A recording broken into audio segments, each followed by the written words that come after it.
Hello everyone. आई hope सभी अपने life में बहुत ही अच्छा कर रहे होंगे। My name is Siddhesh Ramdas Makude, GATE 2021 all India rank 1683।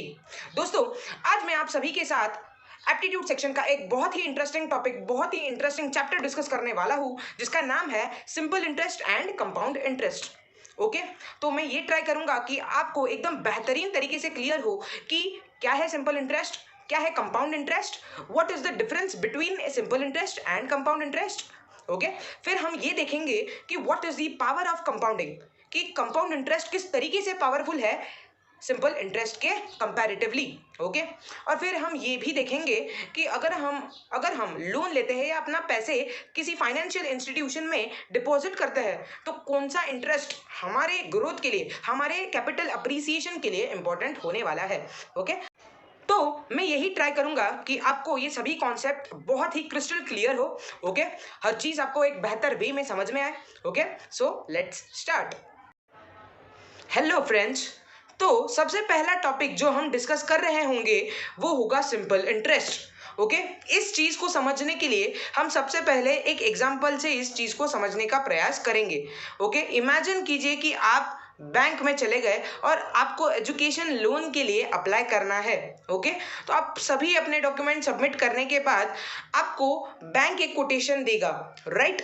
वो होगा आपका जो सैंक्शनड एजुकेशन लोन है। ओके, सपोज वो 1000 रुपीज है। ओके, तो क्या ये 1000 रुपीज चेंज होने वाले हैं? जी नहीं दोस्तों।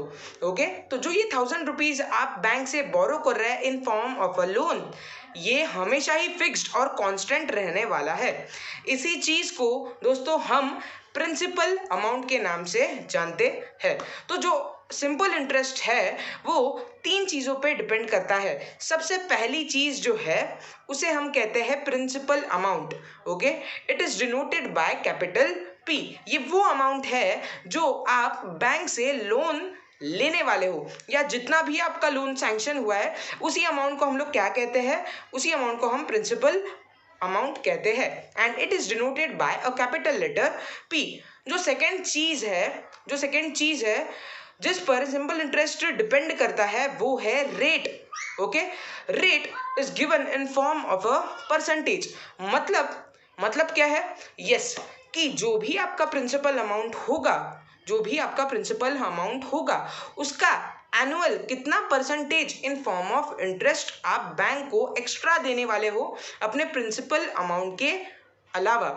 ओके, आई होप ये चीज आप सभी को क्लियर है।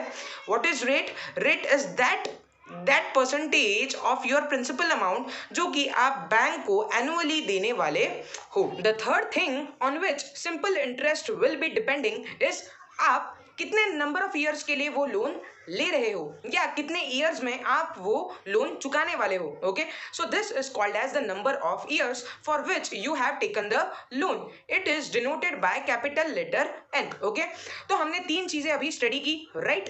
पहला था कि what is principal amount, right. Second, हम लोगों ने देखा कि what is the rate of interest. Okay, कि प्रिंसिपल अमाउंट का कितना percentage in form of interest हम लोग बैंक को पे करने वाले हैं। The third thing that we studied is the number of years. The third thing is the number of years. Okay, तो इन तीन ही चीजों पर क्या डिपेंड करने वाला है? हमारा सिंपल इंटरेस्ट, राइट। तो हम लोग क्या ये चीज कह सकते हैं कि simple interest is directly proportional to the principal amount. Obviously जितना ज्यादा प्रिंसिपल अमाउंट उतना ज्यादा इंटरेस्ट, जितना कम प्रिंसिपल अमाउंट उतना कम हमारा सिंपल इंटरेस्ट। ओके, ओके, जो सेकेंड चीज थी रेट, तो can we say that simple interest is also directly proportional to the rate of interest? Yes और नो फ्रेंड्स?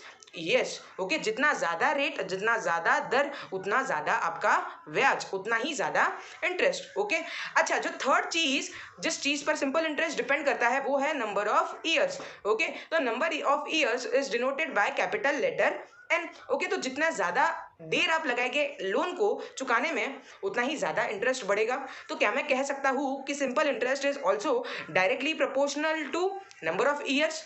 Obviously yeah. तो जैसे कि हमने देखा कि सिंपल इंटरेस्ट तीन चीजों पे डिपेंड करता है। It is directly proportional to the principal amount, it is directly proportional to the rate of interest, and it is directly proportional to the number of years. Okay, तो इन तीनों चीजों से हम लोग क्या कह सकते हैं कि सिंपल इंटरेस्ट का जो फॉर्मूला होगा वो क्या हो सकता है? It would be equal to P into R into N.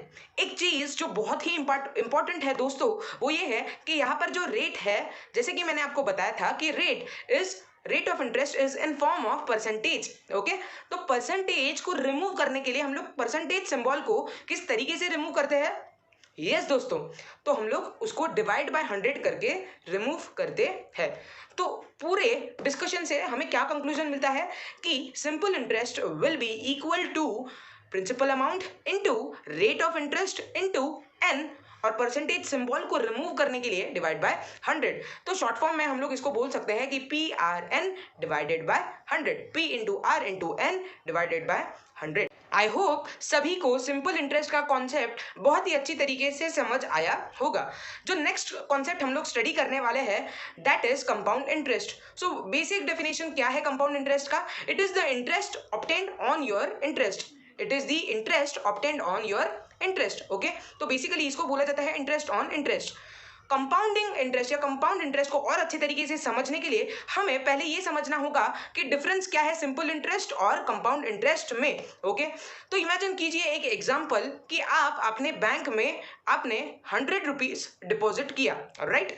तो बैंक आपको एनुअली 6% का सिंपल इंटरेस्ट चार्ज कर रहे हैं। तो ये हमारा केस 1 है। ओके, सेकेंड केस में हम लोग ये देखेंगे कि अगर आप 100 रुपीज रखते हैं और 6% पे ही आपको अगर बैंक कंपाउंड इंटरेस्ट देती है, तो 3 साल में हमारा कितना रिटर्न्स मिलेगा। ओके, तो इससे हमें क्रिस्टल क्लियर हो जाएगा कि what is the difference between your simple interest and compound interest. Okay, तो अगर हम फर्स्ट ईयर की बात करें तो सिंपल इंटरेस्ट आपको कितना मिल रहा होगा? It would be 100 rupees into 6 into N divided by 100। Okay, तो अगर हम देखें कि आपको 6% यानी 6 रुपीज का इंटरेस्ट मिलने वाला है। ओके, तो जो एक साल के बाद आपके बैंक में अमाउंट है वो कितना हो जाएगा? वो हो जाएगा ₹106। Okay, in case of compound interest भी फर्स्ट ईयर में आपके बैंक में कितने रुपीज होंगे? आपके बैंक में 106 रुपीज ही होंगे। तो अभी तक हमने देखा कि फर्स्ट ईयर तक सिंपल इंटरेस्ट और कंपाउंड इंटरेस्ट में कोई भी मेजर डिफरेंस हमें नहीं दिखाई दिया। ओके, यस, बट अब हम जब सेकेंड ईयर में देखेंगे तो अगर आपकी बैंक आपको सिंपल इंटरेस्ट देना चाहती है तो अभी आपको और 6% मिलेगा। किस चीज पर मिलेगा? आपके 100 रुपीज पर मिलेगा, ना कि 106 रुपीज पर, राइट? तो 100 रुपीज का 6% कितना हुआ? यस, आपने सही गेस किया कि 6 रुपीज होगा। और जो 6 रुपीज थे वो फर्स्ट ईयर में आपको ऑलरेडी मिल चुके थे, राइट? सेकेंड ईयर के एंड होते होते भी आपको 6 रुपए मिल गए। ओके, तो अभी आपके बैंक में कितने रुपए हो जाएंगे? आपके बैंक में नेट 112 रुपीज हो जाएंगे। ये कौन सा केस है? ये वो वाला केस है जब बैंक आपको सिंपल इंटरेस्ट प्रोवाइड करना चाहता है। Okay, but in case of compound interest आपको बैंक 6% जो रिटर्न देने वाली है, 6% जो ईयरली इंटरेस्ट देने वाली है, वो आपके 100 रुपीज पे भी देगी, प्लस जो 6 रुपए का इंटरेस्ट आपको फर्स्ट ईयर में ऑफर किया था उसमें भी 6% का आपको इंटरेस्ट मिलने वाला है। ओके, तो अभी जो आपको 6% इंटरेस्ट मिलेगा वो आपको 106 रुपीज पे मिलने वाला है। आई होप आपको सिंपल इंटरेस्ट और कंपाउंड इंटरेस्ट में जो मेजर सा डिफरेंस है वो क्रिस्टल क्लियर हुआ होगा। तो अगर हम सेकेंड केस जो कि कंपाउंड इंटरेस्ट का था उसमें देखें तो सेकेंड ईयर के बाद आपके बैंक में जो नेट बैलेंस होगा वो कितना होगा? 112.36 रुपीज। ओके, तो हम लोगों ने ये देखा कि जो कंपाउंड इंटरेस्ट से नेट वैल्यू बढ़ा है हमारे मनी का वो बहुत ज्यादा है। किस चीज से? सिंपल इंटरेस्ट से। ओके, अभी आपको इतना मेजर डिफरेंस नहीं दिखने वाला सिंपल इंटरेस्ट और कंपाउंड इंटरेस्ट में। अभी आपको केवल 36 पैसे का डिफरेंस दिख रहा है, बट जब हम स्टडी करने वाले होंगे, जब हम लोग देखेंगे what is the power of compounding, तो आप उसको देखकर अमेज हो जाएंगे। ओके, फिर हम ये भी देखने वाले होंगे कि what are the types of compounding, कितनी तरीके की कंपाउंडिंग जनरली हमें फाइनेंशियल इंस्टीट्यूशंस प्रोवाइड करती है। Okay, so now I hope that आपको सिंपल इंटरेस्ट और कंपाउंड इंटरेस्ट के बीच में का बेसिक डिफरेंस पता चल गया होगा। जैसे कि मैंने आपको बताया था कि what is compound interest? Compound interest is the interest that is given on the accumulation of your principal amount plus the interest of the previous year। आपका जितना भी प्रिंसिपल अमाउंट रहा हो, ओके, और प्रीवियस ईयर में अगर आपको कोई भी किसी भी प्रकार का इंटरेस्ट मिला हो तो उन दोनों पर जो भी आपको इंटरेस्ट रेट से इंटरेस्ट मिलेगा उसी को हम लोग क्या कहने वाले हैं, उसी को हम लोग कहने वाले हैं आपका कंपाउंड इंटरेस्ट। ओके, जबकि सिंपल इंटरेस्ट केवल और केवल हम लोगों को प्रिंसिपल अमाउंट पे मिला करता था। I hope it's very very crystal clear to you all. Okay, अच्छा अब हम लोग क्या देखने वाले हैं कि what is the amount after you get the compound interest. इसको हम लोग कैपिटल ए से डिनोट करते हैं। अगर आप देखें what is capital A, capital A is the amount with interest. Okay, capital A क्या है, अमाउंट विथ इंटरेस्ट। ओके, इसको हम लोग किस तरीके से लिख सकते हैं, एक तो आपका प्रिंसिपल अमाउंट प्लस आपका इंटरेस्ट, इन दोनों का अगर हम लोग एडिशन कर दे तो क्या हम लोग ये कह सकते हैं कि अमाउंट विथ इंटरेस्ट यही होगा, ऑब्वियसली, है ना। Amount of interest will be equal to your principal amount plus interest. Okay, अब ये इंटरेस्ट दो प्रकार का होता है, एक तो सिंपल इंटरेस्ट होता है, एक तो कंपाउंड इंटरेस्ट हो सकता है। तो सिंपल इंटरेस्ट का फॉर्मूला हम लोगों ने देख लिया। Okay, it is P into R into N divided by 100। Okay, but जब हम लोग कंपाउंड इंटरेस्ट की बात करते हैं तो सबसे पहले हम लोग ये कैलकुलेट करते हैं कि what is the amount with interest, मतलब हम लोग कैपिटल ए कैलकुलेट पहले कर लेते हैं। Okay, so in compound interest capital A is equal to P into bracket में क्या होगा 1 plus R upon 100। I hope आपको पता होगा कि आर अपॉन 100 हम लोगों ने क्यों किया, क्योंकि आर हमेशा परसेंटेज में दिया होता है, तो उसको परसेंटेज साइन से रिमूव करने के लिए हम लोग 100 से डिवाइड करते हैं। द होल ब्रैकेट की पावर में n होता है। What is n? n is the number of times compounding is done. n is the number of times compounding is done. ये n हमारे लिए बहुत ही इंपॉर्टेंट है दोस्तों। जब हम लोग पढ़ेंगे what are the types of compounding, इसमें ये n बहुत ही क्रूशियल रोल प्ले करने वाला है। Okay, so what is the formula, a is equal to p into 1 plus R upon 100 into ये जो ब्रैकेट है उसकी power n। Okay, I hope it's very very crystal clear. अच्छा, ये तो हो गया अमाउंट विथ इंटरेस्ट, मतलब इसमें हमारी प्रिंसिपल अमाउंट भी है और कंपाउंड इंटरेस्ट भी है। तो अगर हमें सिर्फ कंपाउंड इंटरेस्ट कितना मिला है ये जानने में इंटरेस्ट है तो हम लोग क्या करेंगे, तो हम लोग इस a में से p को सब्ट्रैक्ट कर देंगे। Am I very very clear? a में से अगर हम लोग p को सब्ट्रैक्ट कर देंगे तो हमें ऑटोमेटिकली कंपाउंड इंटरेस्ट मिल जाएगा। तो इसमें कोई भी बड़ी बात नहीं है, ये बड़ा ही आसान है। Okay, I hope it's very very clear. अब हम लोग देखेंगे कि what is the power of compounding, कि आखिर कंपाउंडिंग की क्या पावर है। ओके, सो अभी हम लोग स्टडी करने वाले हैं कि what is the power of compounding. इस चीज को समझने के लिए मैंने एक स्पेशल चार्ट क्रिएट किया है, जिसमें मैंने ये एग्जांपल लिया है कि यार अगर हम किसी फाइनेंशियल इंस्टीट्यूशन में अगर अपने पैसे डिपॉजिट करने जाए, सपोज हम 1000 रुपीज डिपॉजिट करना चाहते हैं। ओके, और उस बैंकिंग इंस्टीट्यूशन का, उस फाइनेंशियल इंस्टीट्यूशन का रेट ऑफ इंटरेस्ट कितना है जो वो लोग हमें ऑफर करने वाले हैं, वो है 10% एनुअली। ओके, तो मैंने 3 कॉलम बनाए हैं, एक ईयर का, दूसरा amount with simple interest. Okay, मतलब जो भी हमारा प्रिंसिपल अमाउंट है उस पर अगर हमें सिंपल इंटरेस्ट ऑफर किया जाए तो कितना अमाउंट होगा, और थर्ड कॉलम जो है it is amount with compound interest. Okay, तो इससे हम लोग ये समझने का कोशिश करेंगे कि what is the power of compounding. Okay, तो अगर हम देखें कि फर्स्ट ईयर में कितना हमें इंटरेस्ट ऑफर हुआ, तो अगर हम अच्छे से देखें तो फर्स्ट ईयर में हमें जो सिंपल इंटरेस्ट मिलने के बाद या कंपाउंड इंटरेस्ट मिलने के बाद जो भी अमाउंट रहा वो सेम है, और वो कितना है, इट इज़ 1100 रुपीज़। 10% हमें ऑफर हुआ दोनों ही केस में, तो इसमें हमें कोई भी डिफरेंस नहीं नजर आया। बट जब हम सेकेंड ईयर के एंड में गए तो सिंपल इंटरेस्ट वाले कॉलम में हमें कितना पैसा ऑफर हुआ है, हमें टोटल अमाउंट हुआ है जो ऑफर वो है 1200 रुपीज़। ओके, जबकि कंपाउंड इंटरेस्ट लगने के बाद जो हमें पैसे हमारे सेकेंड ईयर के एंड में कलेक्ट हुए हैं वो है 1210 रुपीज़। ओके, उसी तरीके से अगर हम थर्ड ईयर की बात करें तो जो सिंपल इंटरेस्ट हमें ऑफर होने के बाद जो अमाउंट हुआ है वो है 1300 रुपीज़। ओके, थर्ड ईयर के बाद कंपाउंड इंटरेस्ट लगने के बाद जो अमाउंट की वैल्यू है वो है 1331 रुपीज़, यानी कि 31 रुपीज़ एक्स्ट्रा मिले हैं जब कंपाउंड इंटरेस्ट लगाया गया।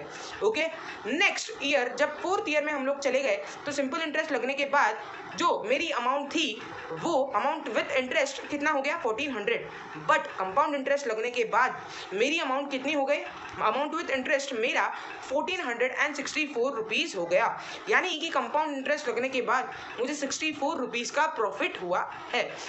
दोस्तों ये 1000 रुपीज़ का एग्जाम्पल है, इसीलिए शायद हमें ये इतना सिग्निफिकेंट नहीं लग रहा है, बट जब यही बात क्रोर्स या लैक्स में चली जाएगी तो डेफिनेटली ये जो 64 रुपीज़ है वो 640, 6400, 64,000 इसमें जब कन्वर्ट हो जाएंगे तो डेफिनेटली हमें सिग्निफिकेंस पता चलेगा। तो यही है दोस्तों पावर ऑफ कंपाउंड इंटरेस्ट। तो दोस्तों एक बहुत ही इंटरेस्टिंग सा सवाल सभी के मन में आना चाहिए, वो क्या है? वो ये है कि फिर क्या बेटर है, या सिंपल इंटरेस्ट बेटर है या कंपाउंड इंटरेस्ट? तो मेरा ये कहना है, मेरा ये आंसर है इस चीज़ पर, जब भी हम लोन ले रहे होंगे तो हम यही डिज़ायर करेंगे कि जो इंटरेस्ट हमें पे करना पड़े वो सिंपल इंटरेस्ट हो, कंपाउंड इंटरेस्ट ना हो, ऑब्वियसली, क्योंकि हमें कम इंटरेस्ट पे करना पड़ेगा। तो फायदे की बात करते हैं ना यार, है ना? तो जब भी हम लोन लेंगे हम क्या डिज़ायर करेंगे कि हम सिंपल इंटरेस्ट में रिटर्न कर सके, ना कि कंपाउंड इंटरेस्ट में। अच्छा, जब हम अपने पैसे सेविंग के तौर पर किसी इंस्टीट्यूशन में डिपॉजिट कर रहे हो तो हम क्या एक्सपेक्ट करेंगे दोस्तों? हमें अच्छे रिटर्न्स मिले, और अच्छे रिटर्न्स के लिए कौन रिस्पॉन्सिबल है? Compound interest. ओके, तब हम ये डिजायर करेंगे कि हमें कंपाउंड इंटरेस्ट मिले, सिंपल इंटरेस्ट ना मिले। ओके, तो आई होप ये सभी के फायदे की बात है जो मैंने आपके साथ आज डिस्कस की है। I hope you enjoyed this session. Okay, if you enjoyed this session, do like it, share it, and share it with your friends, and subscribe to my channel Siddesh Makode. Love you 3000. Bye bye. Next session में हम लोग ये study करने वाले होंगे कि what are the types of compound interest. Okay, till then bye bye.